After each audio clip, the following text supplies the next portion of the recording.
Video like जरूर कर लीजिए और ऐसे वीडियो लगातार फ्री में पाने के लिए चैनल को तुरंत सब्सक्राइब कर लीजिए और बेल आइकन को जरूर टैप कर लीजिए ताकि आगे भी सारे वीडियो आपको मिलते रहे। यूट्यूब में फॉलो करते हैं तो प्लीज ये वाला फ्री टेलीग्राम चैनल जरूर ज्वाइन कर लीजिएगा। सारे नोटिफिकेशन सारे अपडेट यहीं पे आते हैं, ध्यान रखिए। नमस्कार दोस्तों, तो पॉलिटी के एक और लेक्चर में आप सभी का स्वागत है। मेरा नाम आशीष तिवारी है। आई होप आपको मज़ा आ रहा होगा सारे लेक्चर्स में। एक से एक सब बढ़िया से बढ़िया लेक्चर आपके लिए मैं लेके आ रहा हूँ। पॉलिटी, ज्योग्राफी, हिस्ट्री हो चुकी है।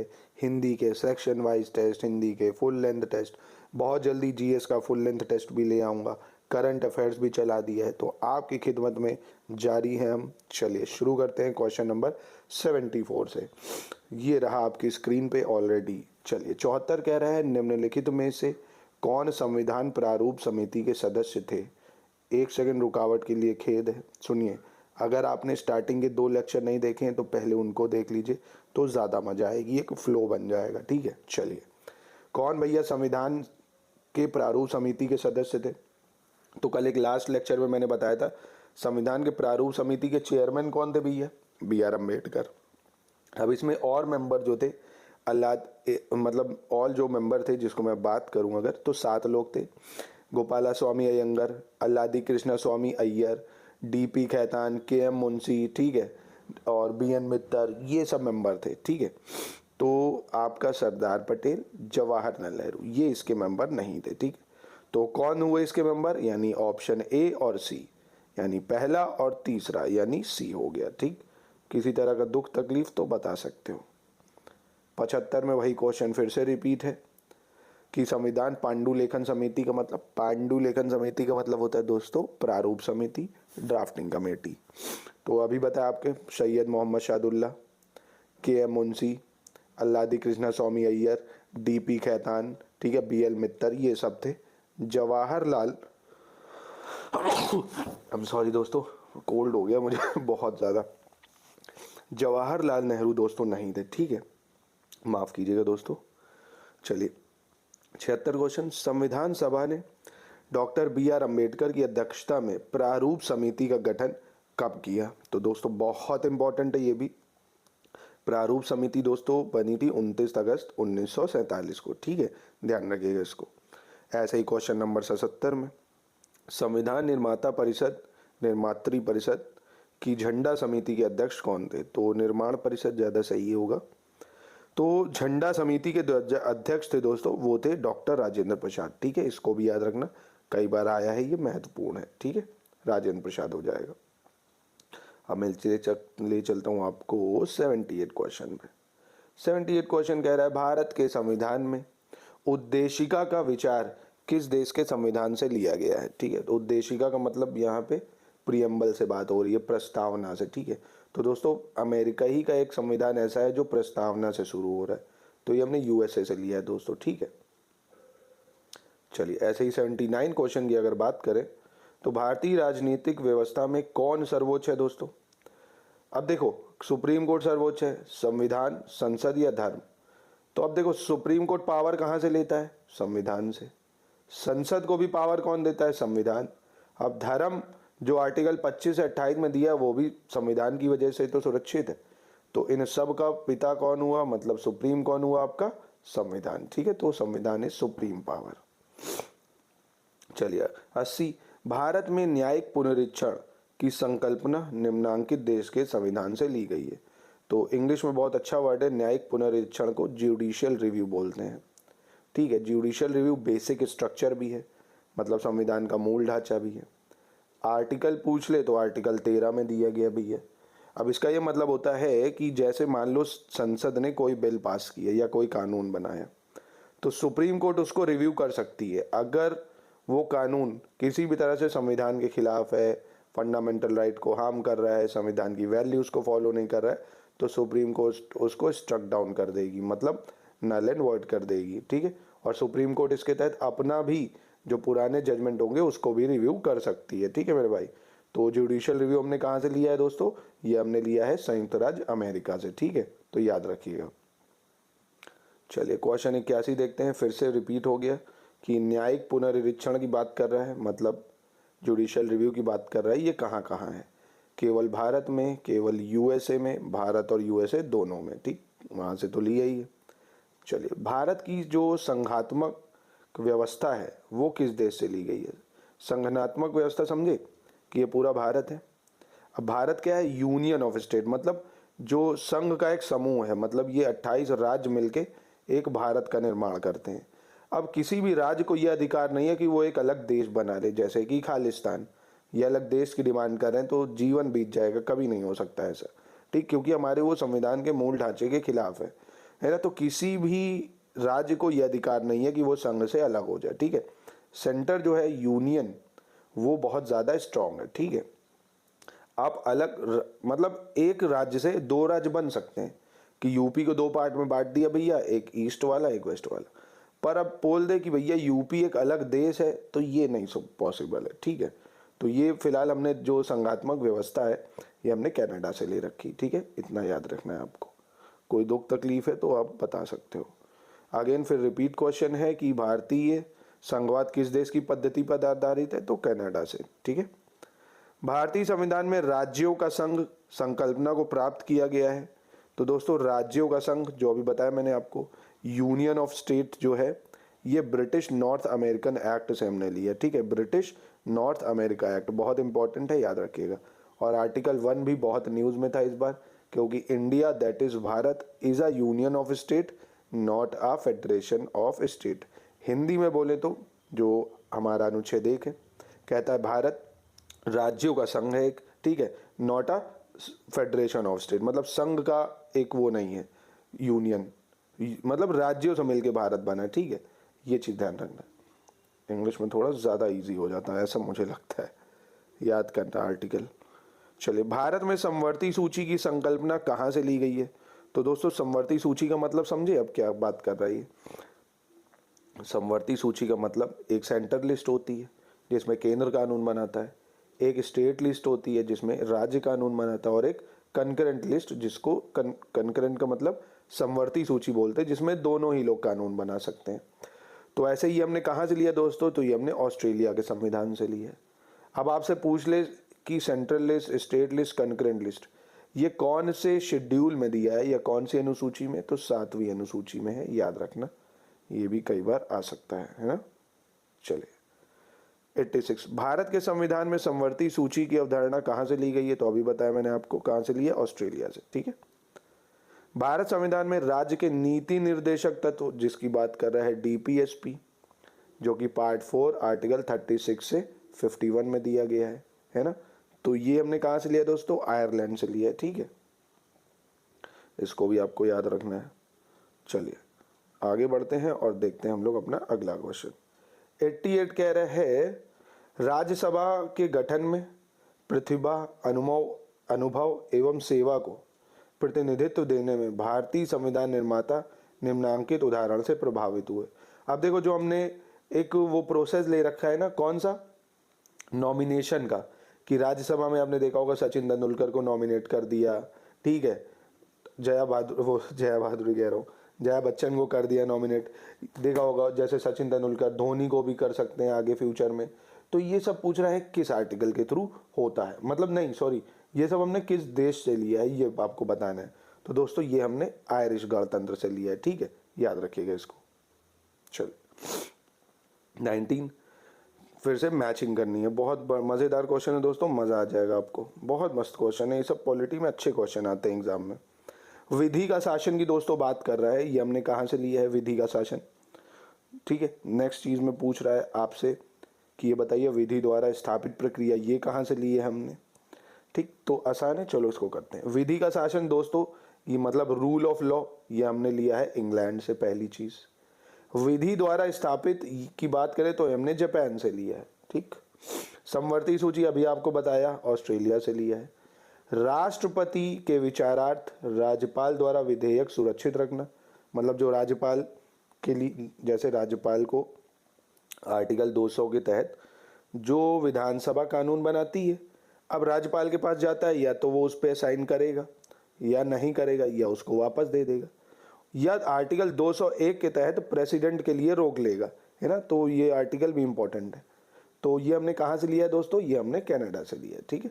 तो इम्पोर्टेंट चीज़ें हैं, ये सब आपके एग्जाम में काफ़ी काम आएंगी। तो ये हो जाएगा, यानी ए का हुआ आपका 2, ठीक, तो ए में 2 कहाँ दिख रहा है? 2 जगह। बी का हुआ आपका क्या? बी का हो गया 3, तो बी का 3 कहाँ दिख रहा है? ये दिख रहा है। ठीक है, तो ध्यान रखिएगा इसको, किसी तरह की दुख तकलीफ हो तो आप पूछ सकते हो। चलिए 90 क्वेश्चन देखते हैं। भारत का संविधान विशालकाय है? बिल्कुल है भाई। अब देखो, कथन कारण को सॉल्व करने का एक तरीका बता रहा हूं आपको। ठीक, भारत का संविधान विशालकाय है, मतलब जब आपकी ये स्टेटमेंट एक सही हो तो इसके बाद लगाया करो बिकॉज, मतलब क्योंकि। ठीक, समझो, भारत का संविधान विशालकाय है बिल्कुल है, क्योंकि मौलिक अधिकारों का अध्याय अमेरिकन संविधान के मॉडल से लिया गया है। अब एक चीज समझो, भारत का संविधान बड़ा है, बिल्कुल बड़ा है। क्या इसलिए बड़ा है कि जो हमने फंडामेंटल राइट है ये हमने अमेरिका से ले लिया, क्या इसलिए ये बड़ा हो गया? तो ऐसा तो नहीं है। तो इसलिए कारण कथन को स्पष्ट नहीं कर रहा है, पर कारण है तो सही, मतलब लिया तो हमने अमेरिका ही से फंडामेंटल राइट, ये सही है, पर वो कथन को स्पष्ट नहीं कर रहा है, यानी ऑप्शन बी हो जाएगा। ठीक है, आई होप कथन कारण समझ में आता होगा आपको। चलिए, किसी तरह का दुख परेशानी हो तो भी आप अपने भाई से निश्चिंत होकर शेयर कर सकते हो, कोई समस्या नहीं है। चलिए 91 नंबर क्वेश्चन पे चलते हैं दोस्तों। 91 क्या कह रहा है? कह रहा है कि भारतीय संविधान में जो मूल अधिकारों की अवधारणा है ये हमने कहाँ से लिया? तो ये अभी मैंने आपको बताया, अमेरिका से लिया है। ठीक है, चलिए 92 कह रहा है भारतीय संविधान के किस अनुच्छेद के अंतर्गत अखिल भारतीय सेवाओं का प्रावधान दिया गया है? बहुत इंपॉर्टेंट क्वेश्चन है दोस्तों। अखिल भारतीय सेवाएं मतलब ऑल इंडिया सर्विसेज की बात कर रहे हैं, तो IAS, IPS, IFS ये सब आर्टिकल 312 में है। ठीक है, तो ये याद रखिएगा, ये भी बहुत महत्वपूर्ण क्वेश्चन है। चलिए आगे बढ़ते हैं। 93 नंबर देखते हैं। मैचिंग में हमें ढूंढना है कि कौन सा इसमें से गलत है दोस्तों। ठीक है, ये भी काफी आसान है। चलिए इसको देखते हैं। सबसे पहले आर्टिकल 39 है, सामान्य न्याय एवं निशुल्क विधिक सहायता की बात करता है, मतलब सामान्य न्याय सबको मिलेगा, और जो विधिक सहायता का मतलब समझे कि अगर आप के पास पैसा नहीं है, किसी तरह से गरीब हो, तो आपको वकील भी फ्री में मिल जाएगा, सरकारी वकील। आर्टिकल 40 कह रहा है ग्राम पंचायतों के गठन करने की बात। आर्टिकल 44 कर रहा है सामान्य नागरिक संहिता की बात, ये भी बिल्कुल सही है दोस्तों। एक सेकेंड, अरे क्या हो गया? और आर्टिकल 48 न्यायपालिका का कार्यपालिका से पृथककरण, ये गलत है दोस्तों, क्योंकि न्यायपालिका का कार्यपालिका से पृथककरण जो है ये आर्टिकल 48 नहीं है दोस्तों, ये दोस्तों जो है आर्टिकल 50 में होता है। ठीक है, किस में होता है? आर्टिकल 50, बहुत इंपॉर्टेंट है। न्यायपालिका को कार्यपालिका से अलग रखो भैया, कि जो हमारी मतलब मिनिस्ट्रीज हैं वो जुडिशियल में इंटरफेयर नहीं करेंगे, नहीं तो फिर भैया न्याय ही कैसे मिलेगा। ठीक है, चलिए 48 इंपॉर्टेंट है, याद रखो। पशुपालन, कृषि, इससे बात करता है ना, एनिमल हस्बेंड्री, इन सब से। कृषि पशुपालन को वैज्ञानिक तरीके से करना। ठीक है, चलिए आर्टिकल कह रहा हूँ, क्वेश्चन 94 देखते हैं दोस्तों। क्वेश्चन 94 में फिर से हमें यही करना है कि मैचिंग की बात कर रहे हैं, बहुत इंपॉर्टेंट आर्टिकल है दोस्तों, इसको अच्छे से फोकस करना है। ठीक है, चलिए मैचिंग करते हैं। 94 आर्टिकल 14 क्या कहता है दोस्तों? तो आर्टिकल 14 हमें देता है समता का अधिकार, सबसे पहली बात, यानी सी हो गया। आर्टिकल 36 की अगर बात करें तो आर्टिकल 36 अभी आपको मैंने बताया 36 से 51 नीति निर्देशक तत्व से डील करता है, 36 से 51। ठीक, आर्टिकल 74 की अगर बात करी जाए दोस्तों तो मंत्री परिषद मतलब बोलता है there should be a council of minister, मतलब एक मंत्री परिषद होगा जो राष्ट्रपति को एडवाइस देगा। ठीक है, वो आर्टिकल 74 कहता है, बहुत इंपॉर्टेंट है।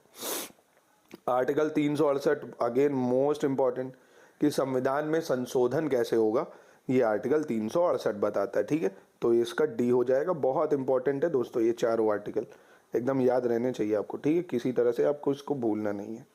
चलो आगे बढ़ते हैं। 97 क्वेश्चन देखते हैं।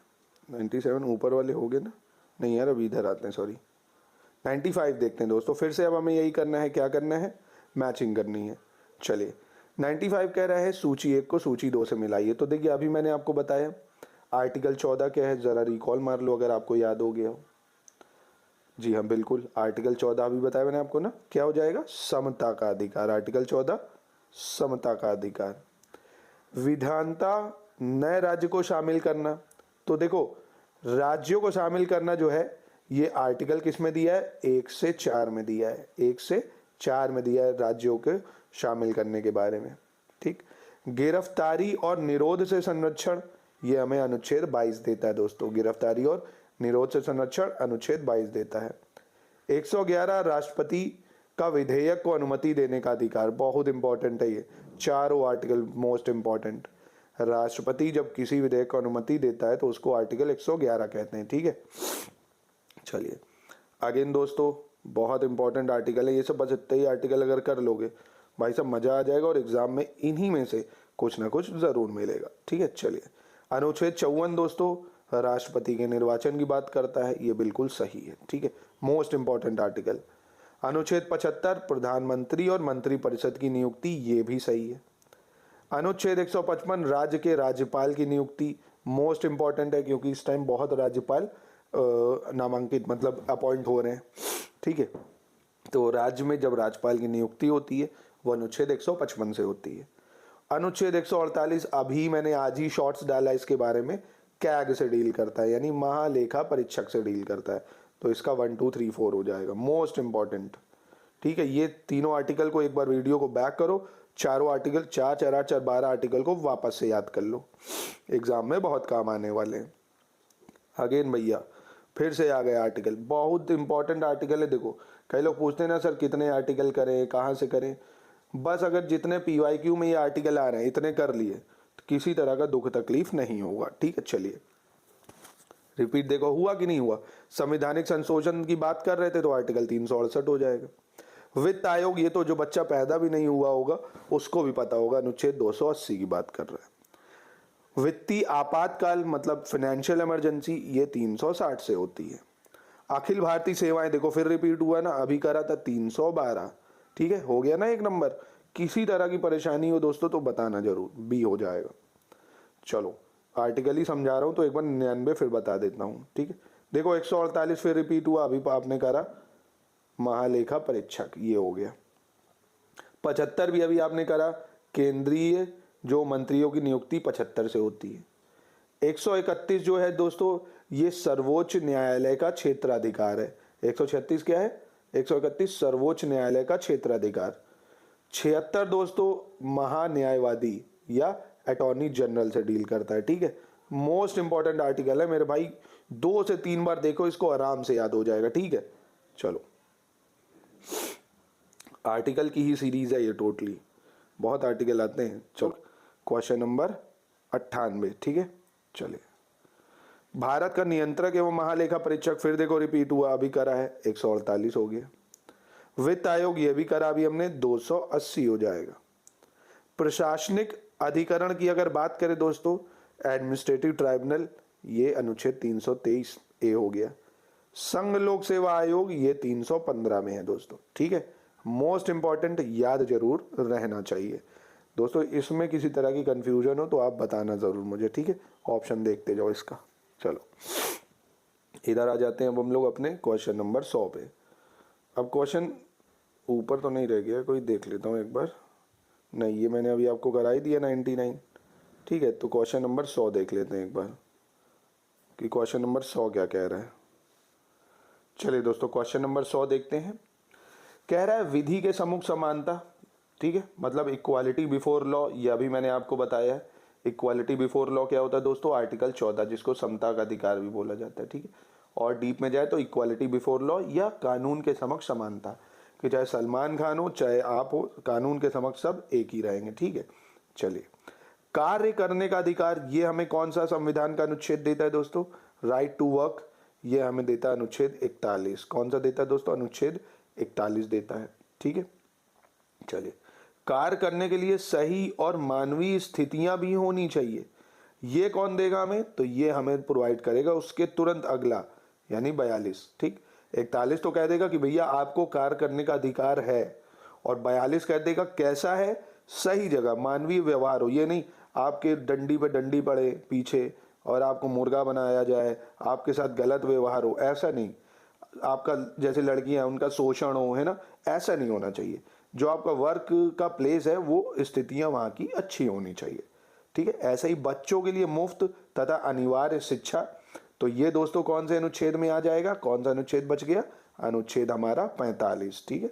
मुफ्त और अनिवार्य शिक्षा अनुच्छेद 45, तो तो इसके हिसाब से ऑप्शन बी हो जाएगा। ठीक है दोस्तों, याद जरूर रखना, विधि के समक्ष समानता आर्टिकल 14, कार्य करने का अधिकार आर्टिकल 41, अच्छी जगह कार्य करने का अधिकार मतलब मानवीय स्थितियां हो, मानवीय व्यवहार हो, अनुच्छेद 42, बच्चों के लिए मुफ्त तथा अनिवार्य शिक्षा 45। ठीक, किसी तरह की समस्या हो तो बताइएगा जरूर। 101 देखते हैं दोस्तों।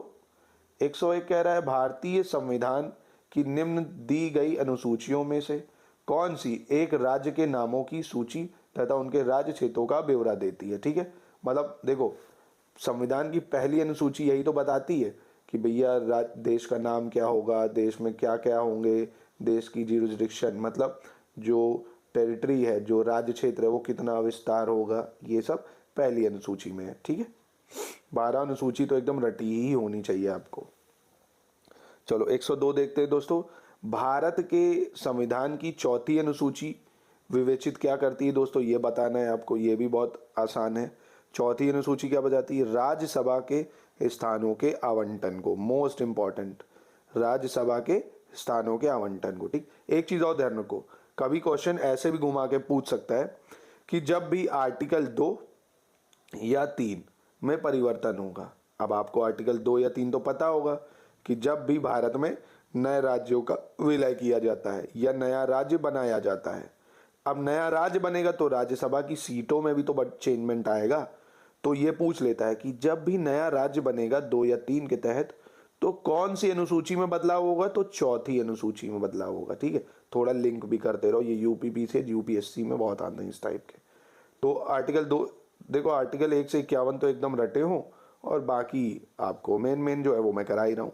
बाकी 1 से 51 के मैं शॉर्ट्स भी बना दूंगा, अगर आप चाहेंगे तो एक शॉर्ट्स वाइज सीरीज चला दूंगा, डेली 5 आर्टिकल की खत्म करा दूंगा, उसको बताइएगा जैसा हो।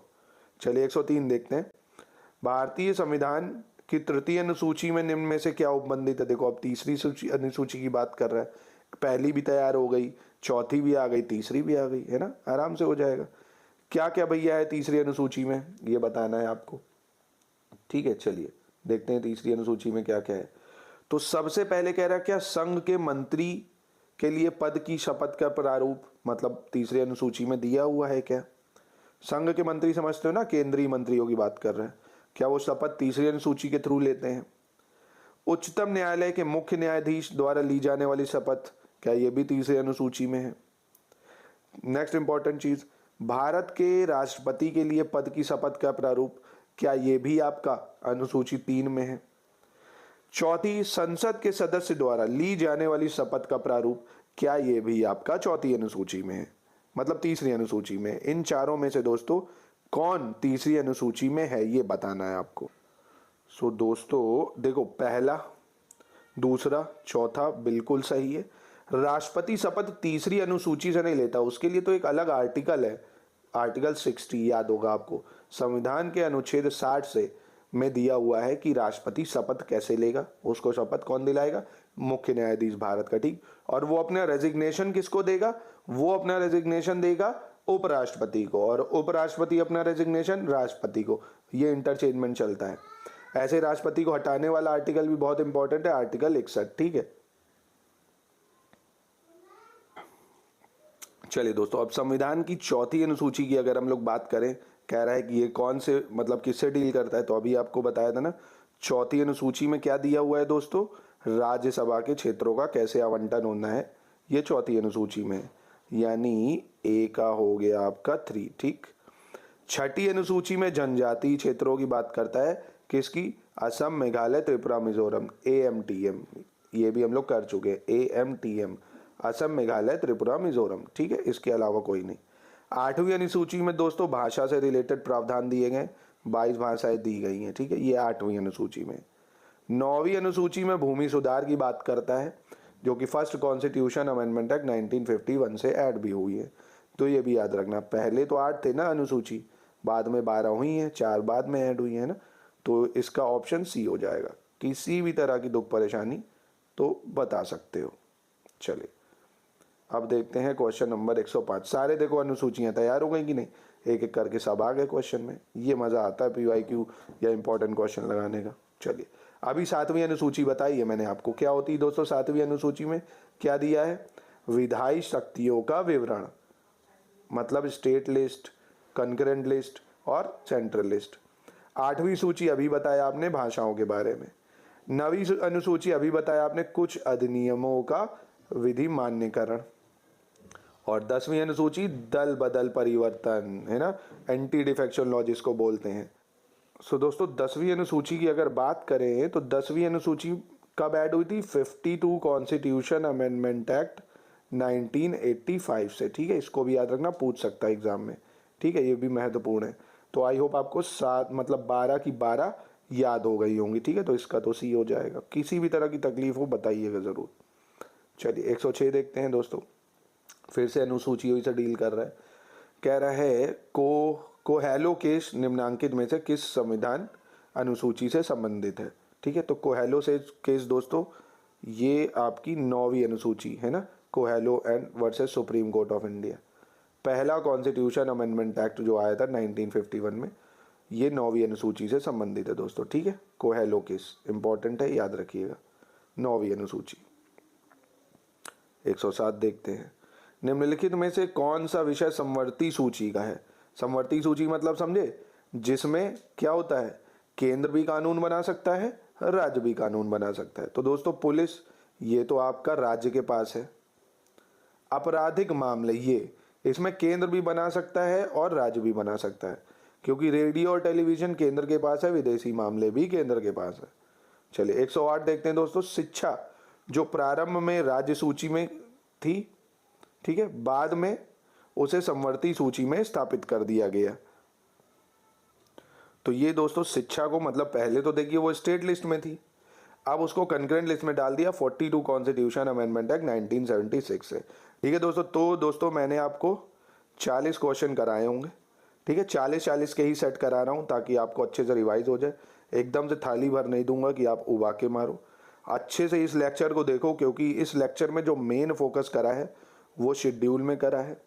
शेड्यूल बोले तो अनुसूचियाँ, और बहुत इंपॉर्टेंट आर्टिकल आए हैं आज, है ना। तो कम से कम 10 से 15 आर्टिकल आज आपके तैयार हो जाएंगे, और बाद में आप मुझे थैंक यू भी बोलोगे। कुछ लोग तो गाली ही देंगे, खैर कोई बात ही नहीं, वो भी ठीक है। आप अच्छे से पढ़ते रहो दोस्तों। ठीक है, मिलता हूँ नेक्स्ट क्लास में आपसे। Bye bye.